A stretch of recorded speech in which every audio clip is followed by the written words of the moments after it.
जिंदाबाद। बिस्मिल्लाहिर्रहमानिर्रहीम। इय्याका नअबुदु व इय्याका नस्तईन। गुजरांवाला, आज मैं सारा दिन आपके शहर में हूंगा और अपने गुजरांवाला के बाशऊर शहरियों से मैं आज आपको आगे आने वाले वक्त का रास्ता दिखाऊंगा। गुजरांवाला, ये याद रखना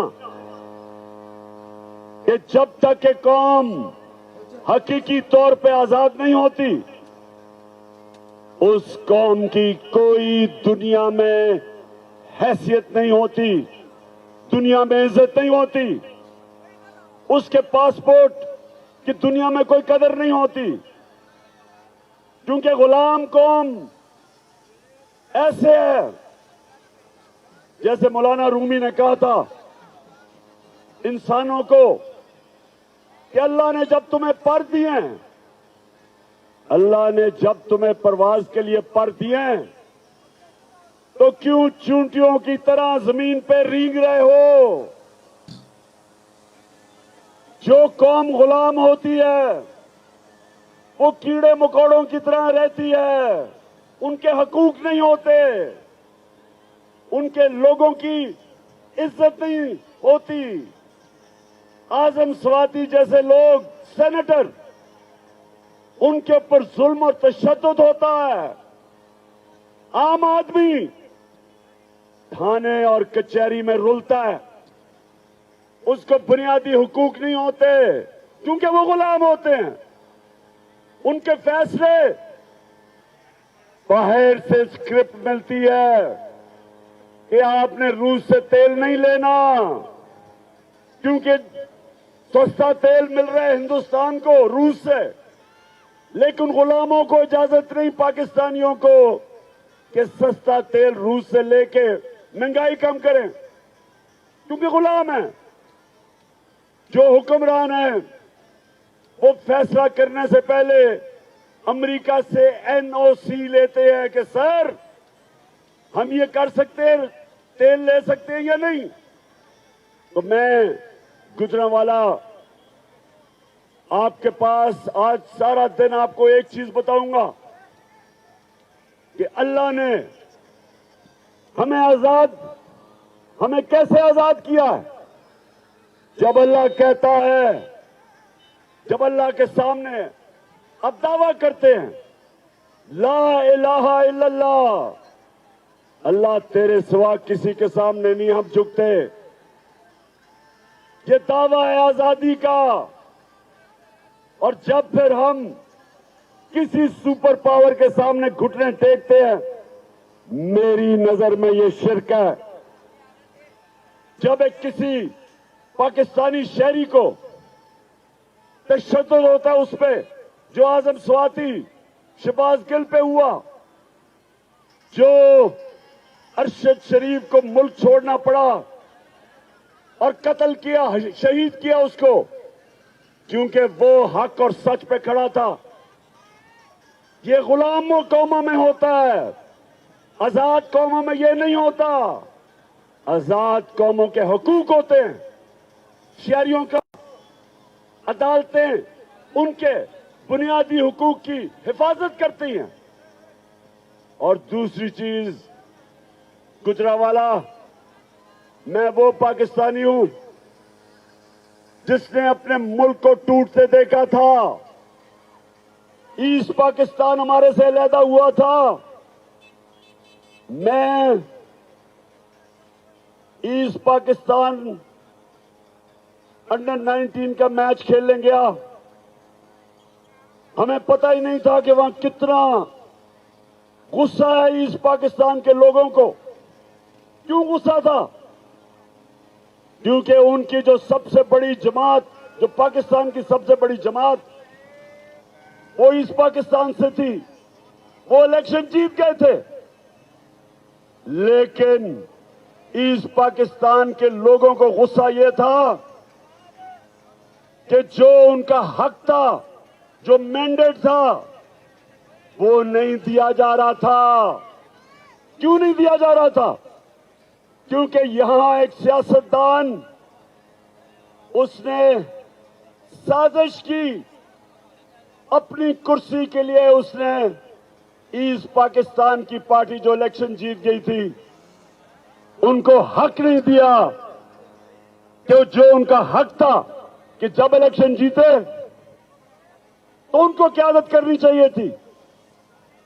वो उस सियासतदान ने पाकिस्तान की फौज को उस पार्टी के खिलाफ खड़ा कर दिया और नतीजा ये हुआ कि पाकिस्तान टूट गया, हमारा मुल्क आधा हो गया। आज फिर ये जो लंदन में बैठा हुआ भगोड़ा है और इस मुल्क की सबसे बड़ी बीमारी जरदारी, ये दोनों डाकू मिलकर कोशिश कर रहे हैं कि पाकिस्तान की सबसे बड़ी जमात उसको मुल्क की इस्टेब्लिशमेंट के खिलाफ खड़ा करे, इस्टेब्लिशमेंट को, फौज को बड़ी जमात के खिलाफ खड़ा करे। ये साजिश है, ये मुल्क के खिलाफ साजिश है। और सुन लो, हम इमरान खान की जीना मरना पाकिस्तान में है। इमरान खान ने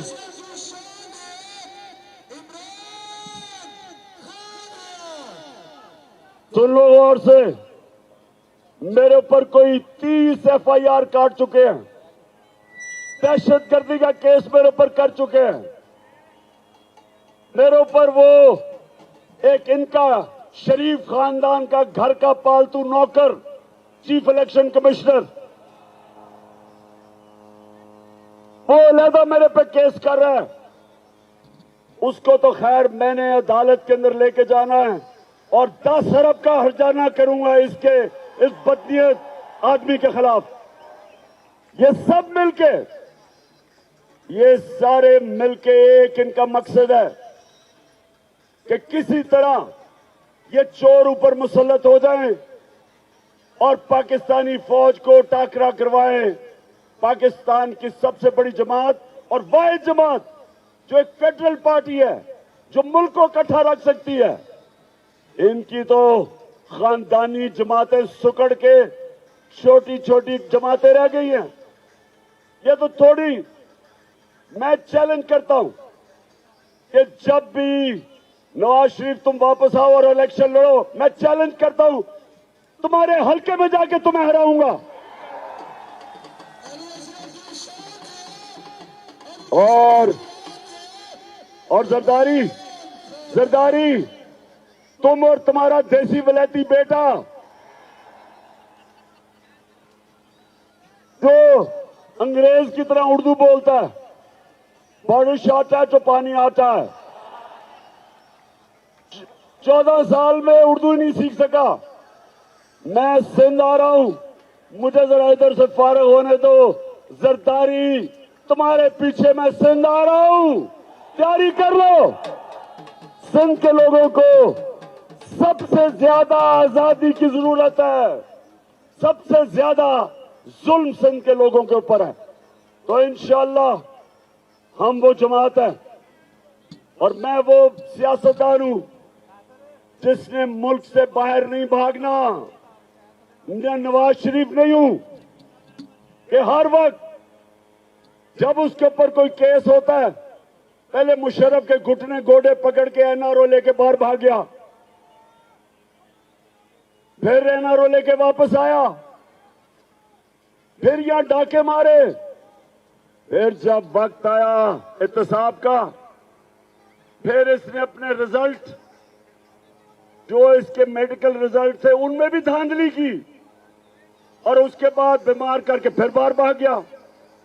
और आप इंतजार कर रहे हैं कि जनाब बड़े ताकतवर एस्टेब्लिशमेंट से इसको NRO मिलेगा और ये वापस आ जाएगा जिस तरह मनी लॉन्ड्रर इसहाक डार वापस आ गया।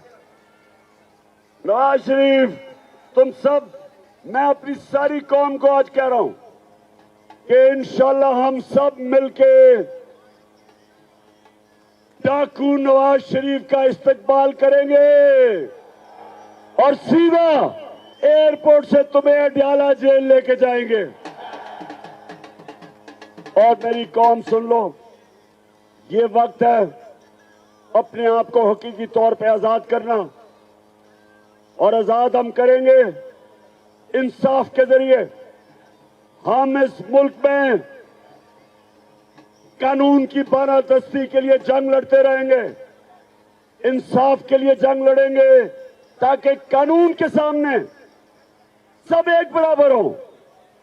ये नहीं कि बड़ा डाकू मुल्क लूट जाए, पैसा बाहर ले जाए और उसको एनआरओ मिल जाए, और बेचारा छोटे लोग, गरीब लोग महंगाई, बेरोजगारी में, मजबूरी में वो चोरी करे तो जेलों में गल सड़ रहे हो। हजरत अली रज़ियल्लाहु ताला ने फरमाया था, कुफर का निजाम चल जाएगा लेकिन जुल्म और नाइंसाफी का निजाम नहीं चल सकता। पाकिस्तानियों, यह निजाम नहीं चल सकता। इसको बदल के लिए हमने इसको बदलना है।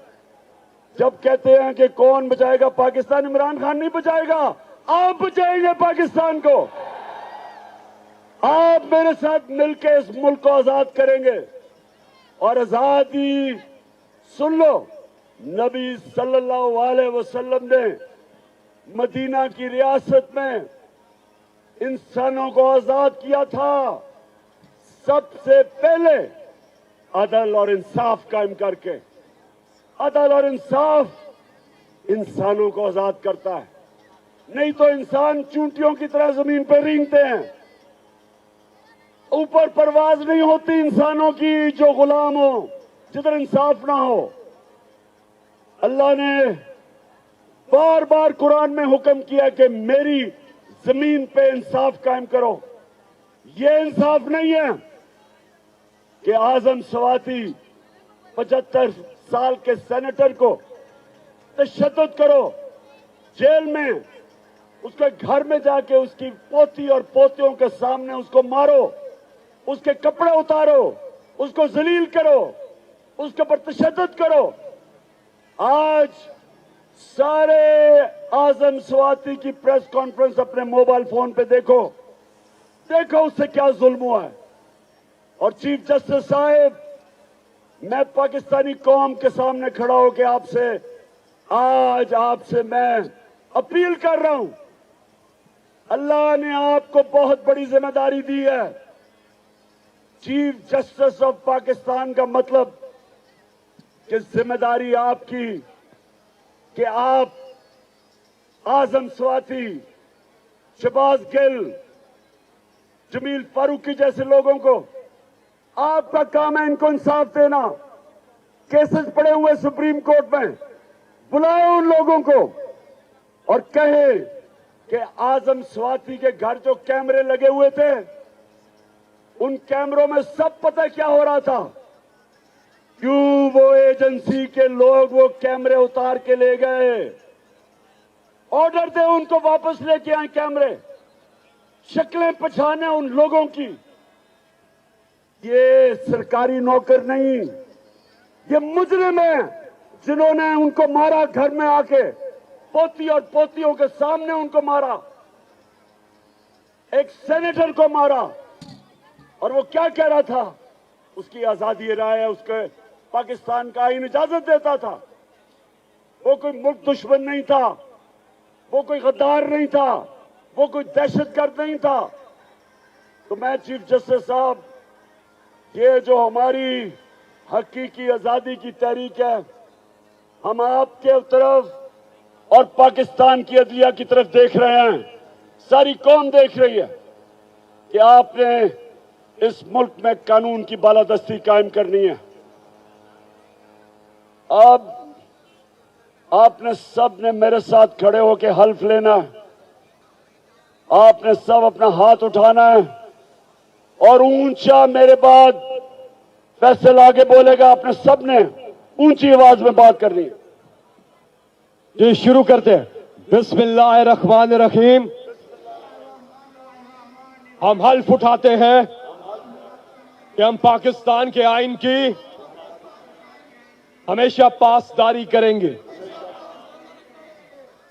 हम कभी भी अल्लाह के सिवा किसी के सामने नहीं झुकेंगे और हम हकीकी आजादी के इस जिहाद में आखिर तक इमरान खान के साथ जद्दोजहद करेंगे।